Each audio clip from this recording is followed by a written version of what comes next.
Pants on fire. Hey guys, welcome back to my channel. If you're new to my channel, hello, my name is Gabby and welcome. So today we are doing the second video in my July series. We are talking about lies this month. Every single video has to do with lies, whether it's a big lie, a bunch of small lies, or we don't know if it's a lie or not. Nonetheless, we hate lies, but we're talking about cases that have to do with lies.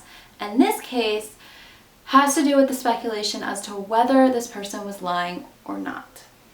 You'll get what I mean. So, with all that being said, let's get into it.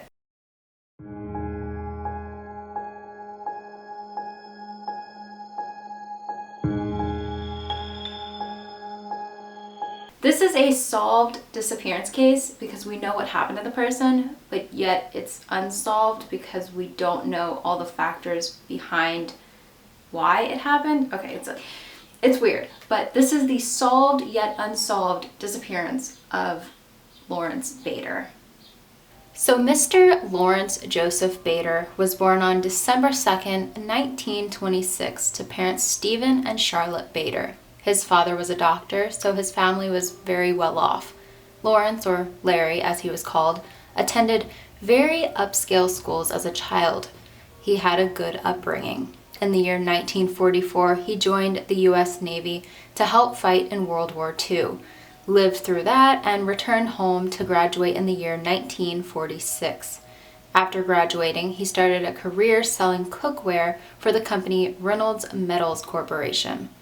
Larry met a woman named Mary Lou, and they fell in love. They got married in the year 1952. They went on to settle down in Akron, Ohio. They had 3 children, and in the spring of 1957, they were expecting their 4th, which is pretty exciting. You would think that Larry would want to stick around for this, possibly. Larry was known to be an avid fisherman. Fishing was definitely his favorite hobby. Well, on March 15, 1957, after attending a business meeting, Larry decided that he wanted to go fishing on Lake Erie, even though the weather was supposed to be dreadful that day. There were strong storms making their way through the area. His wife, Mary Lou, told him he shouldn't go fishing, and he told her, maybe I will and maybe I won't. Even the proprietor at the place where Larry rented his boat suggested that he skip fishing that day. Larry refused, so the man decided to give him an extra life vest because he might end up needing it. Larry did not listen to the people who warned him not to go and headed out on his 14-foot boat and went onto the lake. While he was out on the lake, a Coast Guard actually came up to him and told him, sir, you should probably head back to shore. Larry told him he was going to be a little bit longer. He wouldn't be too much longer and then he would head back to shore. But after he was done in this spot fishing, he was going to head to another spot on the lake that was actually his favorite spot to fish on that lake. The Coast Guard figured he was not going to convince this man to head back to shore immediately, so he just went off. And a few hours went by, it was dinner time, and Mary Lou was setting the table, and she was getting increasingly worried about Larry. He was not home yet, so Mary Lou decided that she was going to phone the Coast Guard. So she called the Coast Guard, and the Coast Guard told her that he could not do anything at this point because it was storming outside. There was a huge storm coming through the area, and there was no way that he could go search for Larry at this time, so he said that he was going to wait out the storm and that he would search for him in the morning. On the morning of March 16, 1957, they found Larry's boat washed up on the shore of Perkins Beach in Lakewood. The boat looked to be in decent condition with only minor damages, but Larry was missing, and so was one of the life jackets and the suitcase Larry had with him on the boat that day before. It was determined that the boat's engine had gone out and that Larry had been swept overboard along with the suitcase. Lake Erie was known for strong waves, especially during a storm like they had the day before. Rescuers started searching the waters and they could not find Larry anywhere. It was not looking good for the fishermen. There are some interesting facts about Larry though, and for one, he was about $20,000 in debt. He had not filed taxes since the year 1951, so He was in big trouble with the IRS. Coincidentally, the exact day that Larry went missing, he cashed a check earlier on in the day for $400. The entire thing was perceived to be a tragic accident, so he was declared deceased, and in 1960, his wife and children received his life insurance policy, which was a little less than $40,000. So Larry, at this point, everyone thinks is deceased, but he wasn't. About 4 days later, Larry made a reappearance over 800 miles away in Omaha, Nebraska. He also was not Larry anymore. His new name was John Francis Johnson, or Fritz for short. So Larry, aka Fritz now, randomly showed up in a bar called Round Table Bar under a new identity. When it came to his past, he told people that he had been raised in orphanages and that he had served in the Navy and was injured in combat by being blown off a destroyer by an attacking submarine. Fritz became insanely popular in the area of Omaha, and this popularity led him to getting a job as a bartender at Ross's Steakhouse, and then became a disc jockey for the radio station KBON, and also a sports director at KETV7. He became one of the area's most eccentric personalities. He was very liked by many. He also lived this very strange bachelor lifestyle. For instance, he drove around a hearse, and in the back of this hearse, it had pillows and blankets, and you know what that's for. And there was always incense burning in the back of this hearse to kind of set the mood, and it also had a mini bar. And he called this hearse the hunting vehicle. He was just this guy living his best life, and everyone was extremely drawn to him. He would also do outrageous things, like once sitting in a box at the top of a flagpole for weeks to apparently raise money for polio research. He ate, drank, used the restroom, slept, and had his friends send him up margaritas for weeks at the top of this pole.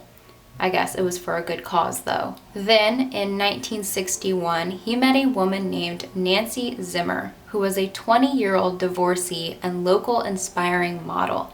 They married in 1962, and he adopted her child, and they went on to have a child of their own the following year. In 1964, it was discovered that he had a tumor behind his left eye, so they had to end up removing his left eye. You would think that this would really mess up a person, losing an eye, but it didn't really affect him. He went on in life pretty well. He wore an eye patch and then grew out a pencil-thin mustache, thinking it would give him more character. There was one thing that Fritz liked doing that Larry, when he was Larry, also liked doing, and that was archery. On February 2nd, 1965, his current life and his past life collided. On this day, he was at a sporting goods trade show in Chicago giving archery demonstrations. While working his little side job, a friend of the BADER family recognized him immediately, even with the eye patch and mustache. This family friend immediately phoned John BADER, Larry's brother. John was a bit skeptical, but he phoned his niece Suzanne, who lived in Chicago, and told her to go down to the show herself and check it out. She rushed over. As soon as she saw Fritz, she was convinced it was her Uncle Larry. She went over to him and said, "Pardon me, but aren't you my Uncle Larry BADER who disappeared 7 years ago?" Fritz laughed it off, claiming that he was not Larry BADER. But obviously, if you see your family member, even if they change their appearance a little bit, you would still know that that's your family member. And Suzanne knew that this was her Uncle Larry. Suzanne decided to call two of her uncles, which were two of Larry's brothers that lived in Akron, Ohio, and she told them to travel out there immediately because this was definitely their brother. It was Larry BADER. So they traveled all the way from Akron, Ohio to Chicago, Illinois, and they made sure to bring Larry's military records because in these military records had his fingerprints. They did all tell Mary Lou what was going on, and Mary Lou in life had kind of moved on. She had went through her grieving process. She had come to terms with the thought that Larry was gone. So She did not think that this person was actually Larry, so she did not care to travel all the way to Chicago to find out. When they spoke to him, he stuck to his original story. He claimed that he was born in the Boston area and he grew up in orphanages, not knowing his parents, and then he joined the military after high school. The BADER family asked him to compare fingerprints. Fritz was apparently very cooperative and gave up his fingerprints to compare them, and it was a match. Fritz said, "It was like a physical shock. Up until that moment, I had no doubt that I was not Larry BADER. But when I heard that, it was like a door had been slammed and somebody had hit me right in the face." According to Fritz, he had this whole life up until this day that he remembered, and none of it involved being Larry BADER at any point. He swore he had no memory of this, and apparently he wanted to get down to the bottom of it because he went through psychiatric examinations to find out why he had no memory of his actual life. He was examined by a team of psychiatrists for 10 days, and it was ultimately determined he had absolutely no recollection of his former life. They did agree that there were things in his past life that may have resulted in him wanting to start a new one, such as the debt, being in trouble with the IRS, and at a younger age, he did fail out of university during his first semester. You can only imagine how weird and life-changing this was for both of his wives and his children, and his entire family, but especially his wives, because those are the people that you're really closest to on an intimate level with. Mary Lou was in complete shock by this. She had moved on in life. She was actually engaged at the time, so she came to the realization that her husband, who she thought was deceased for 7 years, was actually alive somewhere else in the country living under a new name, and she really had no idea if he really did have amnesia and created these false memories, or he just wanted to get away from her and his life with her and her children. So she really didn't know what to think. Her and her children did have this strange, awkward reunion with him, but she decided in the end that she was not going to continue any romantic relationship with him, and they divorced. Since he was alive all these years, they were still technically married. As for Nancy, I couldn't really find out her opinions when it came to all this, but I'm guessing she wasn't too fond of the idea because she annulled her marriage to Fritz, or Larry, or whatever you want to call him, and he eventually got fired from his job. The tumor that cost him his eye eventually resurfaced though, and he passed away on September 16, 1966 at St. John's Medical Center in Omaha, and was eventually buried in Akron, Ohio. The story of Larry BADER, or Fritz Johnson, is one of Omaha, Nebraska's strangest mysteries, and we still don't know in today's time. It's still up for discussion as to whether he was telling the truth, and this is one of the oddest cases of amnesia in probably the history of the world, or he was just a huge hoaxer. I'm very split when it comes to this case because it's not impossible for somebody to get amnesia and then create false memories of their life, but it's very, very slim. Most people who get amnesia and are in a location they're not familiar with, they usually wander around aimlessly for a period of time before they go to a hospital or somebody can help them. Usually the person is very, very confused, and this man, Larry or Fritz, he was very high functioning from the second he made his reappearance 4 days after his disappearance. He was very quick-witted and sharp-minded from the second he showed up in Omaha, Nebraska. There are also a lot of things that point to him possibly wanting to start a new life. He is basically the perfect person that fits the description of somebody who would want to start anew. He was somebody that grew up very well off. His father was a doctor. He never really had money issues. And then he grew up, he went to university, failed out the first semester, and then his entire adulthood, he was struggling. He was extremely in debt, he was in trouble with the IRS, and Also, from my research, he apparently tried a bunch of get-rich-quick schemes and they all failed. He also suspiciously cashed a check for $400 the day that he disappeared, which even in today's time is enough money to get you from Akron, Ohio to Omaha, Nebraska. To disappear and leave his old life behind, it would have taken a lot of planning, and maybe that's what he did. There is a possibility that he maybe knew he was sick, that he had this tumor, and that he knew and had a feeling that he didn't have much longer to live, many years, so he decided to relocate to another area, change his name, and live out the life that he wanted. His name was also strangely John Francis Johnson. His first name is John, his last name is Johnson. John Johnson. Like, how much simpler can you get of a name to change your name to? I'm not saying 100% that's what he did, but it would not be the first time somebody did this, and it was a lot easier to change your identity back in those times. People really could not prove if he was telling the truth or not, so charges of bigamy and fraud were eventually dropped. But again, you have to think, if he really did want to run away and start a new life, why would he go to an area and become a local celebrity where everyone in that area knew him? That does make you think. But I did do a tiny bit of research when it comes to amnesia and creating false memories. Brain damage, which can be caused by conditions such as amnesia and Alzheimer's disease, doesn't just erase memories. In a shocking new discovery, it turns out brain damage can also cause its sufferers to experience false memories of familiarity. Any intense damage to the brain can result in amnesia and creating false memories, but these false memories are usually very tiny and in spurts, like you'll just be sitting there and get this random memory of something that didn't actually happen to you. I couldn't really come across any cases of someone who got amnesia and remembered their entire life, but that entire life was completely false.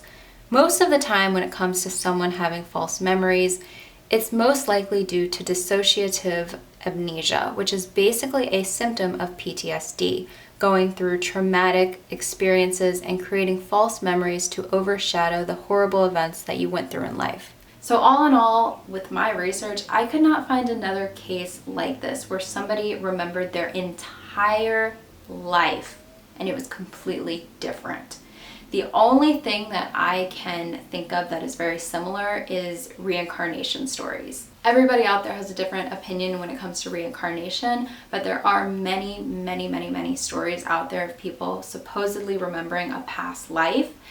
But these memories usually happen from birth, not from amnesia. The brain is, of course, very complex and we will probably never understand it fully, so I'm not saying that getting amnesia and creating an entire life of false memories is completely impossible, but I can't find another case like this. Another thing that I'm sure you guys are wondering, and I'm wondering as well because I couldn't find much on it, is how he got from Lake Erie to Omaha, Nebraska.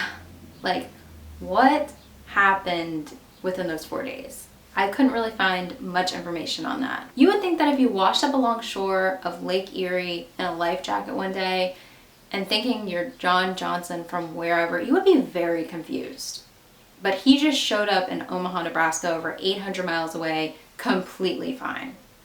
I just want to know what happened there, and I couldn't find anything on that. I also really couldn't find any transcripts when it comes to interviews with people he knew, like his wives or children and what they thought about it. I would have loved to read something about their opinions and whether they believed him or not. As being one of the strangest things I've ever heard, there's not a lot of information about this. But all in all, let me know your thoughts about this because I really want to hear them. The main question is, of course, do you believe that he was telling the truth or not? Do you really believe this is one of the strangest cases of amnesia ever? Or do you think that he was this huge hoaxer and pulled off this entire scheme and he was eventually caught in Chicago, Illinois by his niece? What do you think? Anyways, that's it for today's video. That is the second video in my July series, and I will see you guys in the next one. Bye guys.